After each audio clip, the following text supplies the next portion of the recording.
一家5口被人残忍杀害，母亲和2个孩子被绑在凳子上，他们的嘴里被塞满了食物，而食材的来源正是他们的父亲。凶手将男人的头颅割下后，用盐和胡椒粉进行了腌制，随后又将其塞进烤箱，大火整整烘烤了2个小时，最后才将其切成薄片，塞进了他们的嘴里。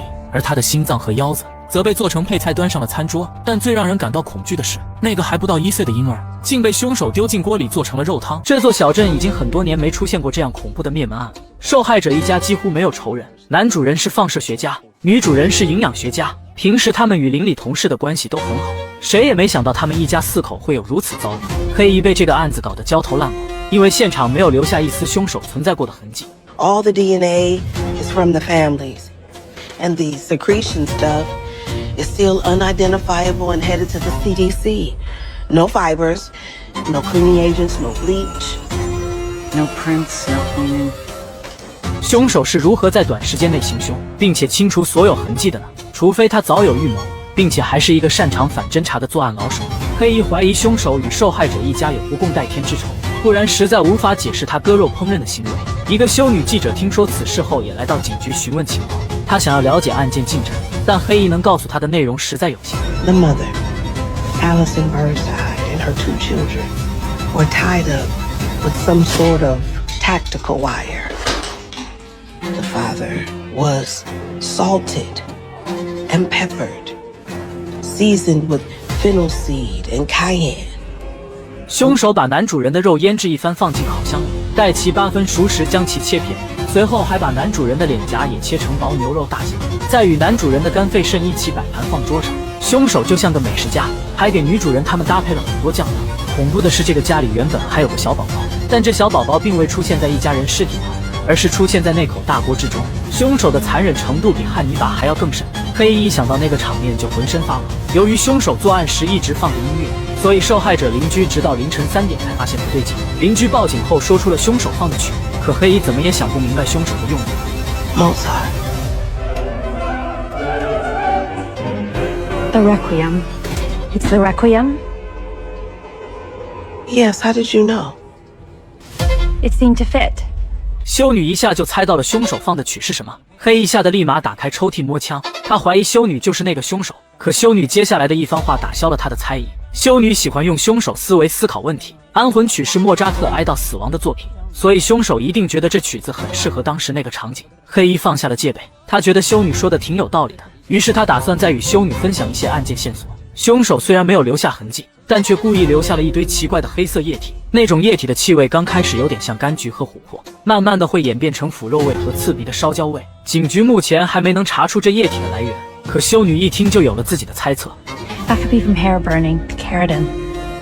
I see. Keratin burning. 黑衣觉得修女脑子很好使，他打算等有新线索再找修女谈话，却不料当天晚上凶手又作案了。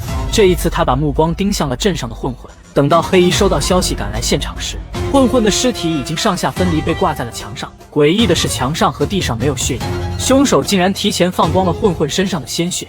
黑衣正在思索凶手把血弄去哪里了，又看到地上那堆眼熟的黑色液体，这东西和一家4口灭门案中的一样。凶手故意留下这个，究竟是想要告诉警方什么呢？警探黑衣只能将此事告诉修女记者，因为凶手作案的手段很像是宗教信徒，那些命案场景几乎都能从圣经中找到出处。黑衣去医院找昏迷不醒的丈夫说话，并告诉他自己总觉得有不好的事要发生了。果然晚上黑衣回到家，就发现家里有一个不速之客，他迅速掏出手枪警戒，然而当他追出去时，那个黑影早已逃之夭夭了。黑衣怀疑那人就是他要抓的凶手，可凶手来他家意欲何为呢？第二天黑衣又去找了修女，修女说他有了新的查案思路。This killer is sermonizing, proselytizing, telling a parable, preaching.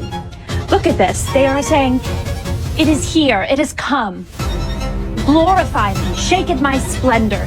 He sees himself as God. 黑衣无法反驳修女，2起命案的死者毫无关联，这说明凶手极有可能不是因仇杀人。既然凶手是变态，那就要用变态的思维去研究他。可如今传教的人这么多，凶手隐藏在人群中，根本无法被人发现。修女只能在教堂里挨个查看，她把怀疑的目光对准神父。这个神父太过年轻帅气，他说他刚开始想当医生，现在却只想摘除人类灵魂的毒瘤。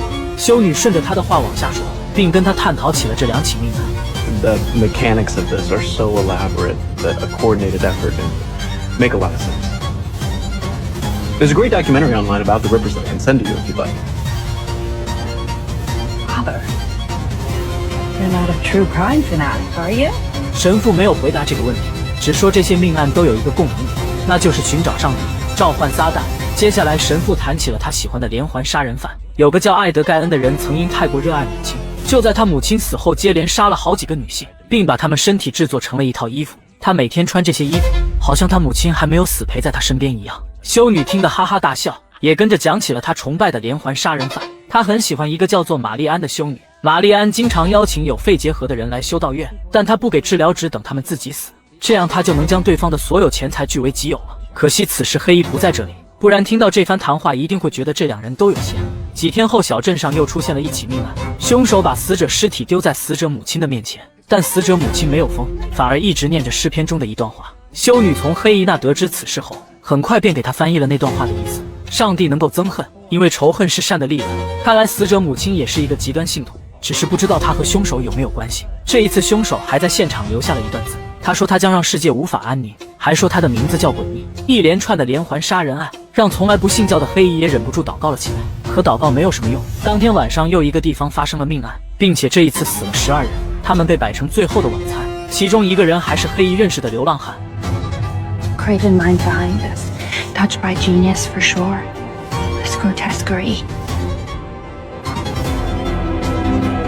人体乳牛竟然真的被制作出来了，把一群还在哺乳期的女人禁锢在机器上，堪比吸尘器力度的吸奶器，24小时不间断地工作着，源源不断的奶水就这样通过管子被吸走。要不是警方及时发现，这群可怜的女人将会被吸干身上最后一滴血。警探黑衣被眼前的场景震惊得目瞪口呆，他知道此事又是怪诞干的。怪诞是小镇上的连环杀人魔。刚开始黑衣还以为怪诞是一个人，可现在看来怪诞更有可能是一个团体。前几天黑衣好不容易追踪到怪诞位置，谁知竟误入了怪诞为他设置的陷阱。他和修女被困在火灾频发的西部，还意外救下了一个奇怪的女人。他们带着女人入住一家旅馆，但旅馆里突然发生了枪击案，修女不幸中枪倒地，好在黑衣及时把她送去了医院，修女这才没有性命之忧。这一连串的事情下来，黑衣更加肯定怪诞是和他有仇的人。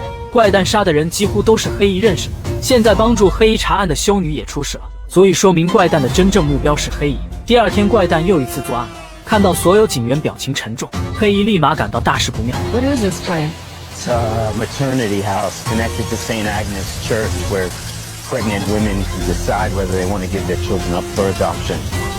与教堂有关的妇产科一夜之间死了几名产妇，她们被划开肚子并使用了剖腹产牵开器，子宫里的孩子被取走，产妇们则流血而亡。 He's taunting you.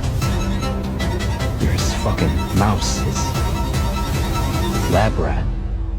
I don't know, maybe if you're not on the case, he won't kill anybody else. Jack, are you fucking delusional? He is never gonna stop. Not ever. 怪诞用各种残忍的方式杀人，都是为了向黑衣示威。如果黑衣不把他抓住，他就永远不会停止杀戮。现在重要的是找到这些产妇失踪的孩子。黑衣去了一个产妇家中调查，并从这里得知了一个重要消息。据说昨晚曾有个男人来产妇家里带走了产妇，不出意外的话，那个男人就是怪诞。黑衣试图从产妇大女儿口中知晓怪诞的长相，但一提到此事大女儿就无比恐惧。黑衣只能让手下留在这里继续询问，他则到附近找线索。在橘子园里，黑衣看到个奇怪的女人，女人抱着一个受伤的婴儿，嘴里还一直说着她来了，她来了。黑衣赶紧把女人送去医院，谁知这女人竟没有生产过的痕迹，那个婴儿不是她的，那么会不会是之前惨死的产妇的？ She helped me take those children. Okay, who's in charge? And who's he? And what is it? You take children from unwed mothers? He is a prophet of dissembling. I understand that now. A false prophet. And 原来女人被怪诞利用信仰欺骗了，好在她迷途知返，救出了一个婴儿。在女人说出了怪诞藏匿婴儿的位置后，黑衣立马带人赶去现场。可这里的场景惨不忍睹，怪诞竟然绑了很多哺乳期妇女，并把她们当奶牛一样压榨。黑衣一路往里走，看到有面墙上挂着很多她的照片，怪诞果然是针对她来的，说不定现在怪诞就藏在某个角落，等着给她致命一击。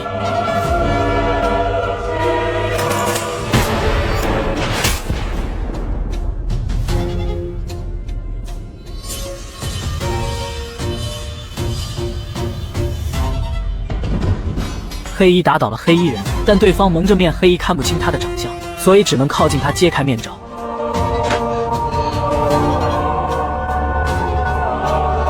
是一场极具艺术的完美谋杀，凶手同时肢解了几个人，并把他们的肢体部位组成一具血淋淋的羊头人尸。警探黑衣看得怒气暴涨，因为这几个受害者都是他认识的人。纹着樱花左腿的主人是个站街女，以前站街女被皮条客殴打，黑衣还帮过她。带着伤疤的胸口主人则是一个瘾君子，他小时候做过心脏手术，黑衣对此人十分了解。而刺着花朵图案的右手臂是属于一个纹身师的，那个纹身师之前总是劝说黑衣照顾他生意，因此黑衣对他印象非常深刻。几乎所有与黑衣有关的人都被肢解了，黑衣不由怀疑凶手就是冲自己来的。整整1周时间，凶手作案5起，杀害20余人。他把每个命案现场都布置得很有艺术感。帮助黑衣破案的修女觉得凶手是个宗教信徒，说不定那人现在就潜伏在教堂当中。可黑衣却有不一样的看法。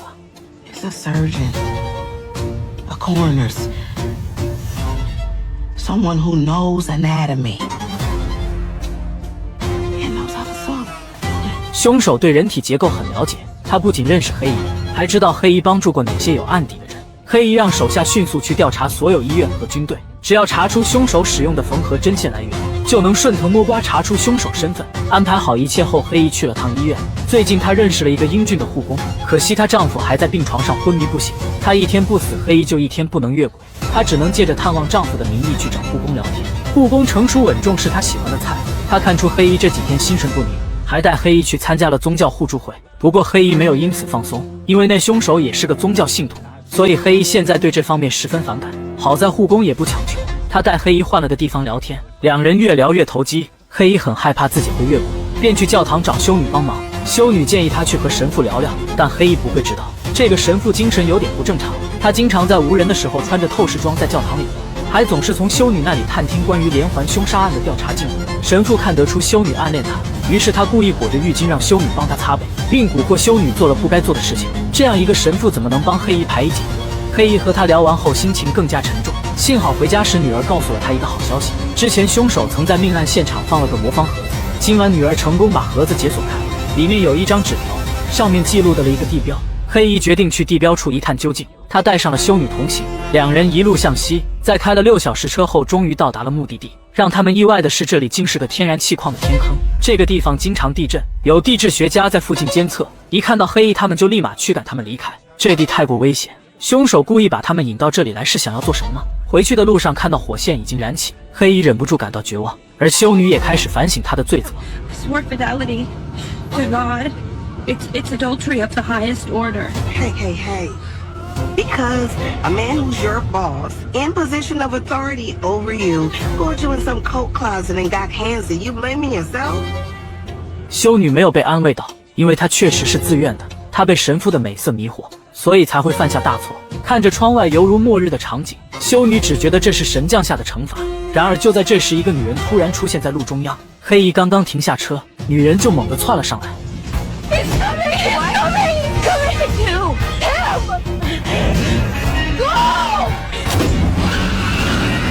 这场连环杀人案背后的真相，竟是让人意想不到超级大反转。女警黑衣端着100度的热汤泼向修女，因为她怀疑修女是连环杀人案的凶手。前几天黑衣击毙了一个嫌疑人，得知那嫌疑人是教堂的神父，他立即带人去神父住所查探。神父家里藏着很多受害者血包，以及他用来作案的工具和资料。神父是个疯狂的信徒，他杀了那么多人，只是为了向世人证明上帝的存在。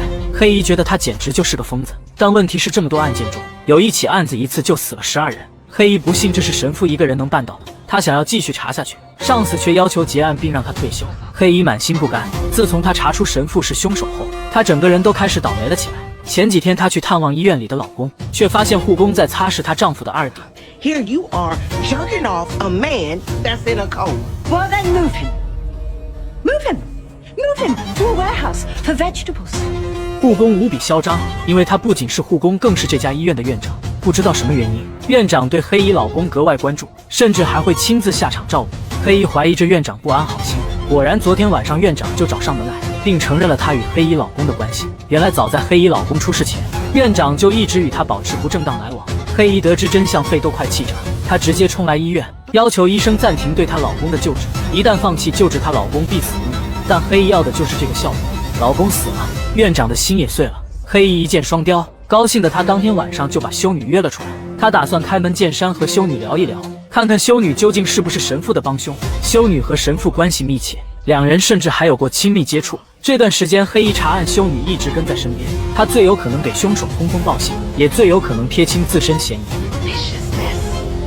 Of these murders, in an effort to get people back to your fading church, asses to masses was the only consummation you could get. Holy shit, sister!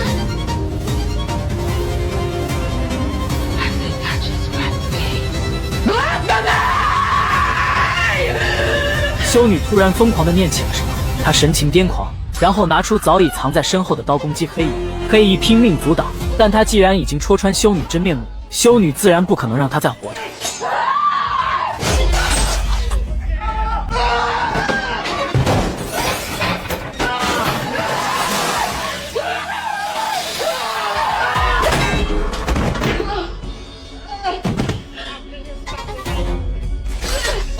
很快，黑衣就被按倒在地，紧接着修女一刀接一刀插进他的身体。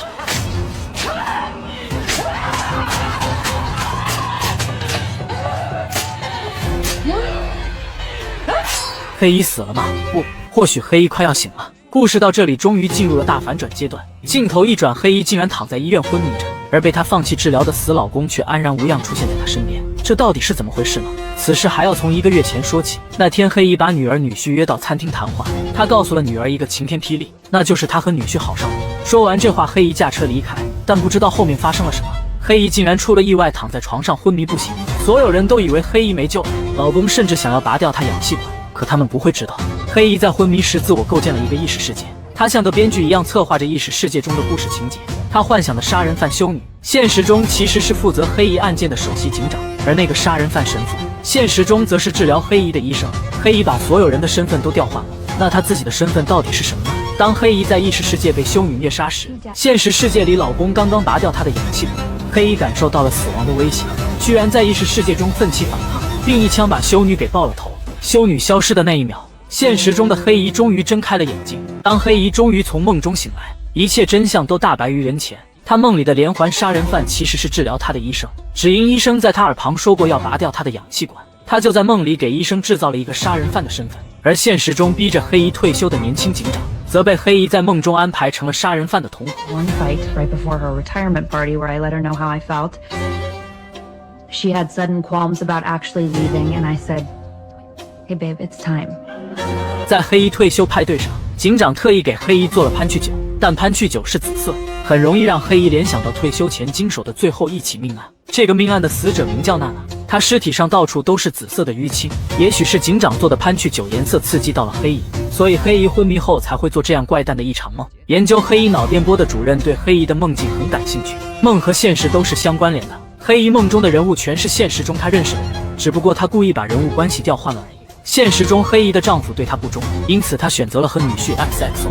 可昏迷后，她不敢在梦境中面对这一切，便把警长幻想成修女，把医生幻想成神父，然后再让他们二人触碰禁忌，这样黑衣就可以摆脱内心的羞耻和愧疚，让自己始终处在道德制高点。 Someone who was supposed to be your ally talking about ending your life, taking you off the ventilator. So you thrust him with Megan. They became lovers in your fantasy. The two people trying to take your job and your life. 主任觉得黑衣在现实中太孤独了，才会在梦境中制造那么多热闹的凶杀案。再加上黑衣退休前本来就是刑事组的警探，因此他可以在梦里设计很多离奇的凶杀情节。黑衣梦到的人体乳牛案中那个偷婴儿的大妈，现实中是一个反堕胎者，并且对方和黑衣关系不错。所以黑衣在梦境里解不开凶案谜团时，才会安排这个大妈来帮助他找到凶手。主任建议黑衣拾起对生活的希望，人不能一直活在梦里，现实中再不如意也要想办法解决困境。黑衣出院这天，老公和女儿都没来，只有警长愿意来接她。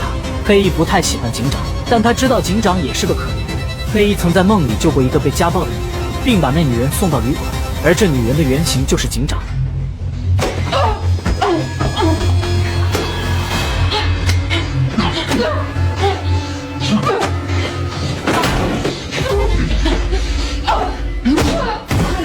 警长经常被男友殴打，他虽然有枪，可他并不敢真的开。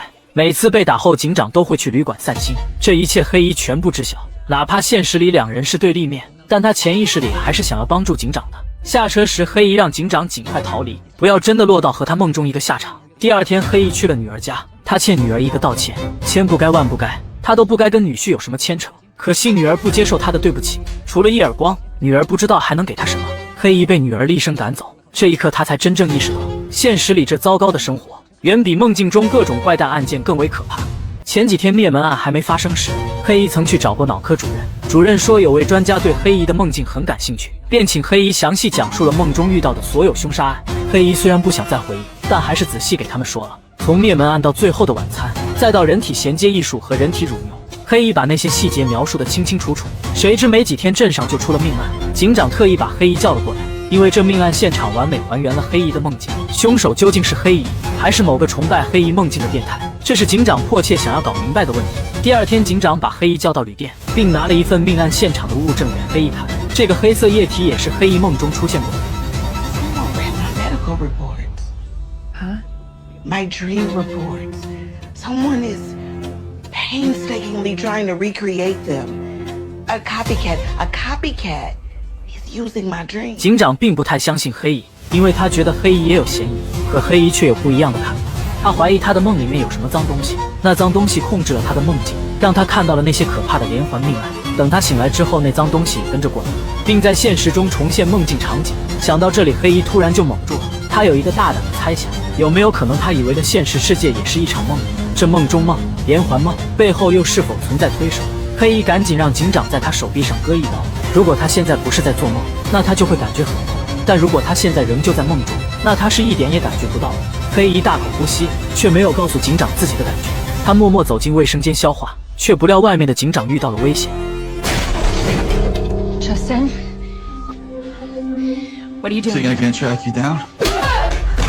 Fuck you, bitch. 警长的家暴男友找来了这里，并对警长大打出手。没有防备的警长完全不是男友的对手，他被男友按在床上一顿猛掐。幸好卫生间的黑衣听到动静，持枪走了出来，这才及时制止了男友行凶。不过这男友根本不怕黑衣，他听警长说过黑衣的事，也知道黑衣昏迷期间做的那些梦。 Yeah, you've been awake. You're awake. You've been awake. This whole time. This whole time, girl, it's been you awake. Dream's not real. 警长男友不信黑衣真的敢开枪，他甚至把枪口含在嘴里，并用挑衅的眼神看着黑衣。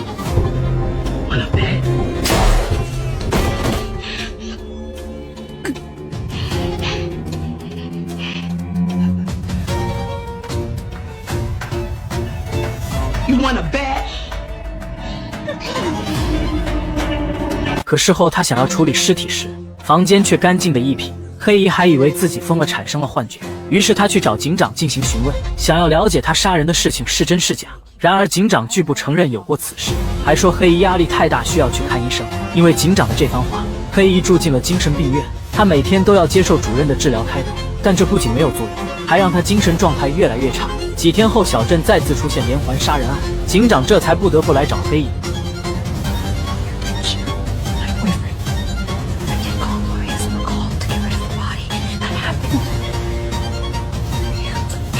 I'm sorry.